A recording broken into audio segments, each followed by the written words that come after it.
दशम स्कंदाला प्रवेश आपल्याला करायचा आहे। दशम स्कंद म्हणजे भागवताचा एक प्रकारचा, मी तुम्हाला बोलली, हृदय प्राण आहे ते। देवकी माता कंसाची बहीण आहे। कंस राजा, देवकी माता त्याची बहीण। वर्णन असं आलेलं आहे की कंसाची बहीण आहे, पण कंसाची ती चुलत बहीण आहे। पण खूप जीव, बरं का, एकमेकांचा, दोघांवरती एकमेकांचा खूप खूप जीव, बहीण भावाचा। आणि कंसाने आपल्या बहिणीचा विवाह हा वसुदेवासोबत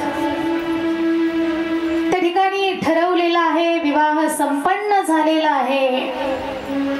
आणि आपल्या बहिणीची बारात घेऊन मंडपाच्या बाहेर कंस निघालेले आहेत आणि रथाचे सारथीच मात्र कंस झालेला आहेत। रथामध्ये देवकी माता आणि वसुदेवजी मात्र बसलेले आहेत आणि गेट जवळ जाऊन रथ पोहोचला आणि ताड दिशी आकाशामध्ये वीज कडाडली आणि आकाशवाणी झाली। कंसा, काय करतोय म्हणे तू? अरे, तू जिची बारात घेऊन आज चाललाय ना, तिच्याच पोटी येणारा 8वा तुझा काळ बनणार आहे।